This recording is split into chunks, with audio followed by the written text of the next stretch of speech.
Hello and welcome as it is the 18th of December 2018. My name is Derek. Welcome to the Money Charts channel. This video will take a very quick look at some markets. I really wasn't planning on doing so, but Bitcoin is at 12-day highs not seen since the 6th of such. And for the first time since the market broke down on the 14th of November, the price action is now above the 18 average of highs. The market has just closed as I'm doing this. It's 7 p.m. Eastern Time, I guess midnight UTC, and it closed with a gain of 4.88% after it had a 9.5% gain the day before such.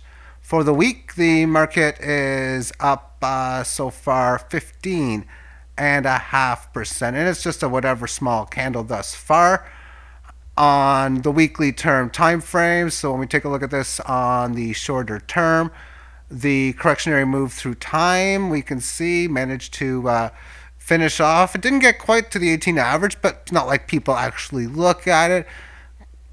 If you're waiting for it to hit, of whatever, but it got above this level of resistance.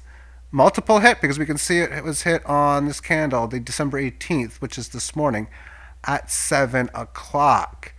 And we can see here breaking resistance, the fast moves that usually happen. I haven't looked at this on the 1 minute or 5 minute time frames. I'll be looking at it for the first time as I'm doing this, but not a surprise to see how you're playing out. And within the 18 in here, nice support. That's what you want to see. When you get above the 18 highs, you come back, it has to be support. It's going to be newly rising.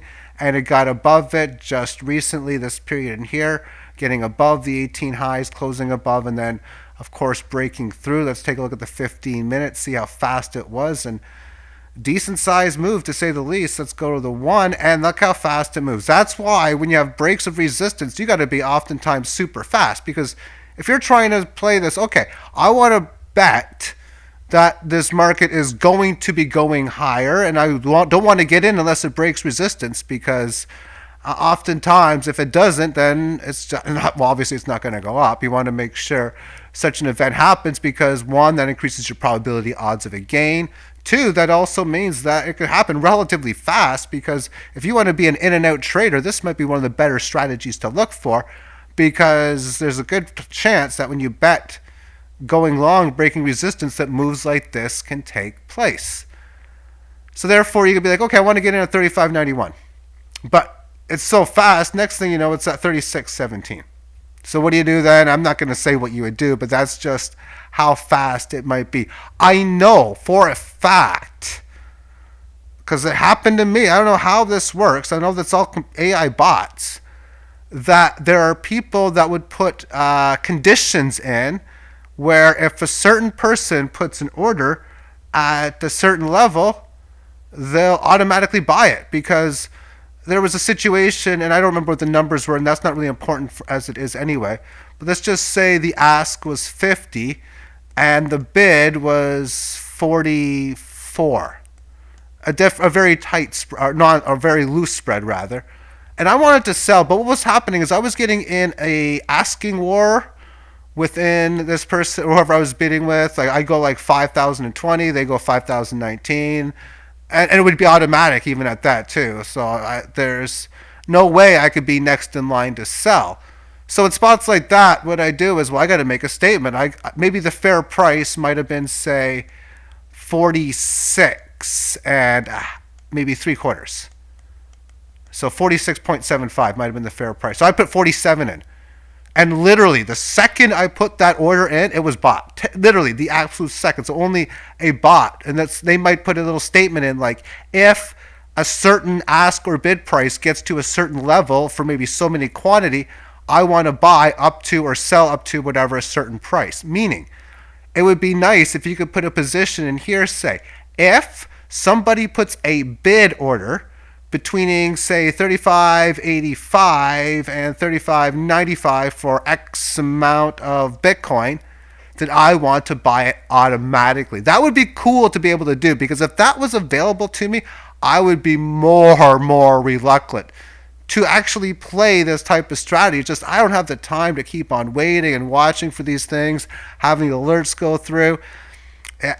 But that is just an interesting way of looking at it. As I continue this, looking at this on the 1 minute term, very short term analysis, you got this level of established resistance. So it's two levels really. This one up here as well.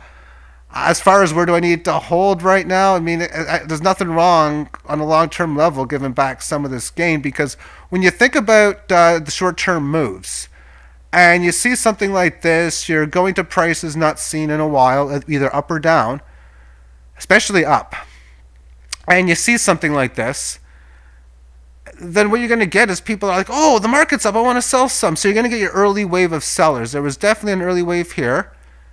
And now we're getting another little bit here. So people see it's up. You're going to get those people that come in, late goers, all those kinds of things. And then after those get settled in and all the supply and changes back, that's why it's very common. You have a good up move, your original decent correction before you'd have another leg higher. So having a break of this support would just be having its first decent correction on the 1 minute term, or at least the first since this one. But this is barely a decent correction given that it didn't even get to the 18 average of lows. I consider a decent correction when it's well extended to at least get to here. But yes, so that's it for Bitcoin. Let me just quickly take a look at it, see if there's any other markets worth talking about. Then I'm going to actually talk about changes to the channel. But one of the ones that I'm going to be doing is utilizing the more information box. I'm going to make it so that it is worthwhile that every single time I put a video on, it's worth looking at what's in the more information box, as it will be different every day. I'll try to put even stuff that won't be in the video either intentionally or because of forgotten issues. Intentionally is I might say something that I might want to put in via text, and that would be that. It would be in. And then oftentimes I finished a video, I'm like, oh man, I forgot to talk about this, or oh yeah, this could happen. And those situations is what it'd be for. Not this video. I've had the same in the more information box for pretty much over a year now. And that is what I'm doing for that. But there's even going to be more. I'm going to be talking about hockey and daily fantasy, just like I have the crypto day mornings every morning, roughly between 8 a.m. and 9:30. I'm going to probably doing the same thing with hockey between 4 o'clock and 6 p.m. Eastern time. I'll get to that after I'm done with some of these alternate coins. Let's take a very quick look of worth note mention. And first off is Decred, and I sold some of this a few minutes ago. Interesting daily term pattern in here, as I'm glad I bought this in the morning. I actually force bought this at like 4 at the bottom. I bought, like, you know what, I sold up here. I had a buy order down somewhere in here. It obviously didn't go through, and I'm like, yeah, you know what, let's just buy it back. And again, I'm glad I did, because I got a free sale order on it. But when we look at this on a 4-hour term, it's just a beautiful spot. You have this level of resistance, matching. Oh, we're that back. Support established nicely, and decent sized volatile moves. So within the buy low, sell high strategy, situations like this, where the market can go from the 54 handle down to the 46, makes it possible, if you sell near the top, that you might be able to buy near the bottom, depending on, of course, one's volatility. And then this down move here, going from 480 to 420. It's only 15%, but still, it means what you buy here, able to sell to this top, buy a little bit back. And after this move in here, that was a statement. Whenever you get above the 18, that's like, okay, in this case, the statement here was it wanted to revert the trend because it was down. Established a level of resistance, and then it came back to the band. So in here, it's kind of confirming the same statement it did here, because it said here, yeah, I want to do it.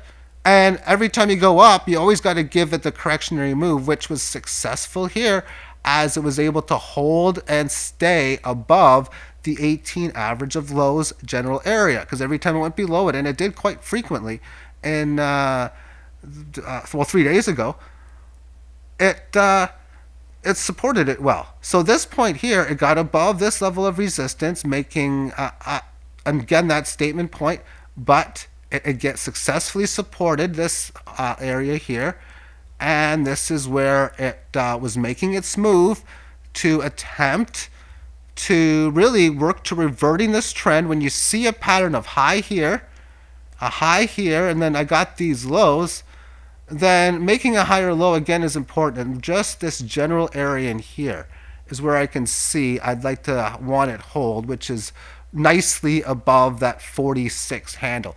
As it plays out now, this is the spot where you're at this previous high. I'm going to remove the drawing and expand the time frame. When you see this, that means it could have a short-term resistance on a bullish level. It's both bullish and bearish to go down at this point. Of course, bullishly means it would stop going down around 46 or higher. And then breaking above here, you could have a decent leg up, which is why I like selling at this point within my strategy. Because I realize that if I sell here, which I did, then I can be able to buy back either here if I want to get a small buy, or I can buy at any of these lows that I choose to desire for. But if it breaks this resistance, it's going to have a nice leg higher, and there's no way that I'm going to want to be a seller in this early area here. So therefore, if I'm selling at 50 and I want at least 15% volatility, I'm going for closer to 20 on this. Then I think anyway, because I might have done another order at 20, but I want to sell closer to up here as my next order. And these markets can go way, way high, of course, as there has been great volatility in the past. And let me just put this, say, overall, it's been holding its 2017 move very well so far. It's at the bottom end of this range, but yeah, making a significant move. Okay, it comes up to the 18 average of highs in here, but I've seen so many times you have the point A low here, point B high. You resist that high several times, well, twice more here, and a very large pierce below here, but still close enough in that general area. And then you have a support test on August here, this many periods here, and again now. So it's been at this low for a while. So I realized that its next key move is one of two things. It could stay range bound within 42 and the 159 area, and if that's the case as a trader, I'm so happy with that if it does such a thing. But outside of it staying range bound means significant leg below here or significant leg above here. Because if this thing does manage to get above, like it did in here, then how far is it able to get? When it got above here, it got very far. When it got above here, it had an okay leg higher. And what I want to start doing, and I may not start doing it until after Christmas, is daily hockey analysis until the end of the regular season. And this would be for purposes of, well, either betting on any type of traditional levels, and that of fantasy hockey. Go over different games, and even give my top sleeper picks in fantasy hockey. So this is an example of what I do today. Florida, Buffalo is in a game where, when you look at a situation Florida's been a bad defensive team. Luongo's been okay, though. Buffalo has been tremendous all season long. But I really see anything big on this game we're talking about. Major stuff to talk about with Detroit and Philly, but not for too long. Jimmy Howard against Carter Hart. He'll be the sixth different goalie to start for Philly this year. That's been a problem defensively for them. Therefore, playing I got two. I'm going to show you my fantasy hockey lineup. It does feature two Red Wings in it. Betting on the Red Wings, I think, is a pretty good idea as well, and maybe even over the total. But Jimmy Howard is a very relatively good goalie. 10 and 7, well, 10 and 11. I had these together with a 269 goals against average. Anaheim against the Rangers, and we have Chad Johnson projected. When we look at the statistics here, we got two terrible goalies. You're looking at over the total as a possibility, playing guys on either side on your fantasy roster as well. We got the Toronto Maple Leafs going up against the New Jersey Devils. The Leafs have been struggling a little bit of late. We have a decent Kincaid has been pretty solid in net, 11 and 14 with a 288 goals against average. Frederick Anderson 17 and 10, 255. So when you got a losing record in a GAA under 3 in today's NHL, that means your offense sucks. So therefore, it makes it very difficult to definitely don't want to play any overs on this. I do have Austin Matthews in my lineup in this game. Maybe it's a little bit of a homer thing, and that's the game I'm going to be watching after I'm done this video. But yeah, there's not much more to go on with that game. Leafs are small favorites, and I don't like any play on the money line or puck line either side. San Jose Sharks against the Minnesota Wild. Devin Dubnik's definitely a goalie you can start in fantasy hockey. Martin Jones is playing for San Jose. Their stats, you got 263 goals against average, 12 and 12 record for Dubnyk. For the San Jose Sharks, you got Martin Jones, 13 and 10 with a 293 goals against average. And I think also putting any type of wagers on Minnesota, not really. I don't think that. I think the only way you can play it is the goalie in fantasy. Calgary is playing against Dallas, and Calgary, what a difference. You got to look who's starting for these guys. If it's Riddick or Michael Smith, because Mike Smith has just been terrible. This goalie here, I mean, this is just incredible stats. 11 and 4, 2.21 goals against average. Nothing wrong with starting him whatsoever. But it's also been Dallas's goalie here, 10 and 9, 245. If you're looking for a game to go under the total, this would be a game that I would most certainly be looking for. I think the goaltenders make it tough because with Dallas at home, it's really difficult to see who's going to win this game.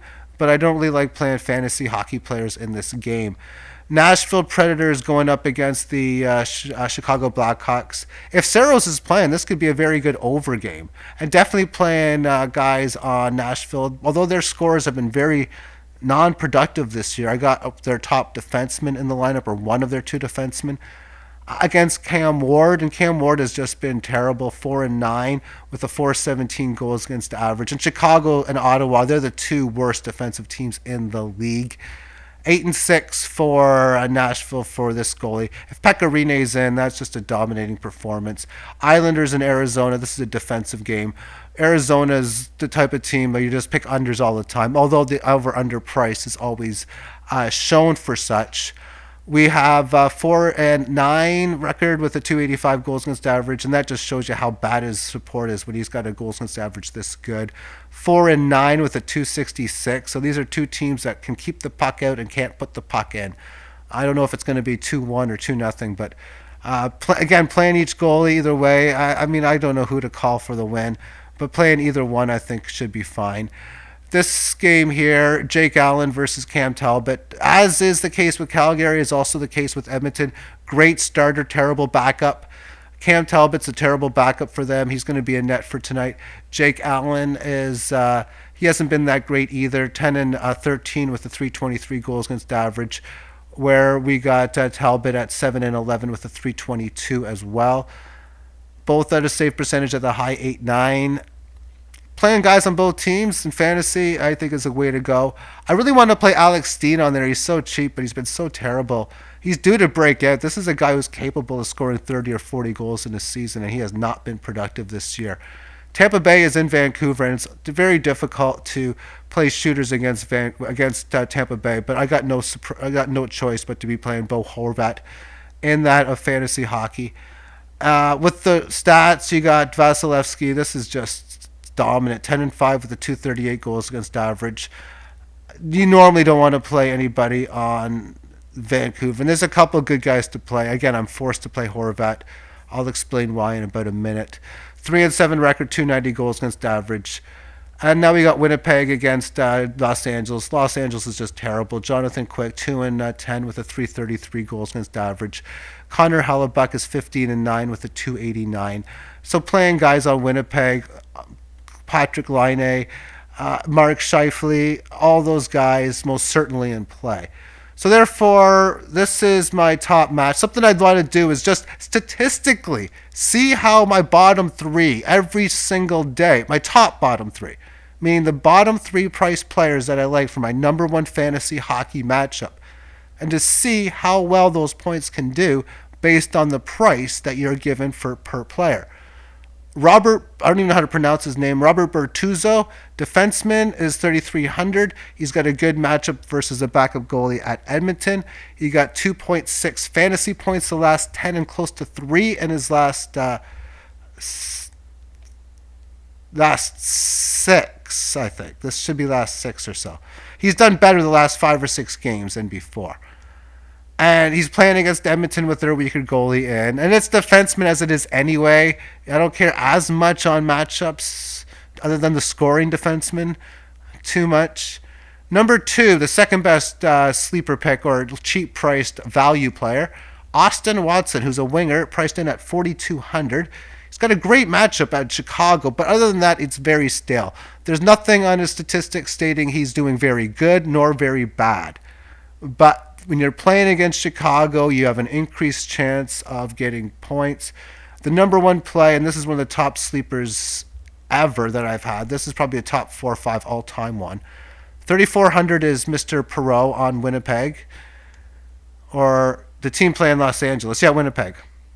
Great matchup against the Los Angeles Kings. He's gotten 4.3 points in his last 5 games, fantasy points. But this is one thing about fantasy that's very important, and that's minutes played. For the season, he's averaged 12 and a fifth minutes for the game. That's fourth line minutes. Over the last 10, he's averaged 14.1. That's third liners. But over the last 4, he's averaged 16.2. And that's second liners or at least power play guys. So he's getting a lot more ice time, and he is priced so cheap. He will not be priced this cheap for that long of a period. As far as my overall lineup, and you will not be getting much of this because there was one time years ago when I had a web page and I gave out my entire preseason football lineup, bragging about how damn good I was and how good this strategy is. Somebody copied or played my lineup 70 times or something, or a lot, and won a whole bunch of coin. I had a tremendous result that night. But for tonight, and some of the games have already started, Dylan Larkin, Detroit at Philadelphia. He is playing magnificent right now. Great matchup against Philadelphia. Bo Horvat, 4,800, very cheaply priced. And when you look at his statistics, he is playing like a bottom-end first-line player. And he's priced like a third-line player. Nyquist, you got to play with Dylan Larkin because these guys work together on the same line. So if one of them go off, they usually both go off. There's that Watson and Perreault value play. I got defenseman Roman Josi in there. There's again the very value play for Bertuzzo. Connor Hellebuck for Winnipeg is my starting goalie, and my homer pick is taking Austin Matthews of the Toronto Maple Leafs. It was choosing between him and Connor McDavid. I had 8,200 left to spend, and Connor McDavid was 8,200. And I think, given the, it's very tough. Matthews, I think, is just a little bit better than him as it is, but I'd like the Edmonton matchup against St. Louis too. If I was to bet more, probably what I should do is enter 2 lineups, one with Austin Matthews and maybe another with that of Connor McDavid.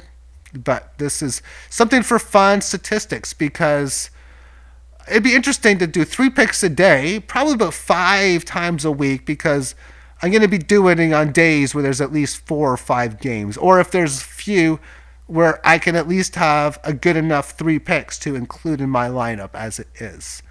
So that's what I'm planning on doing as I go on through the season. Maybe again just focus in on the fantasy aspect and on the aspect towards the betting on sports. Just go a quick rundown on the games for that each particular night. Have yourself a great day, and thank you for tuning in. Bye-bye.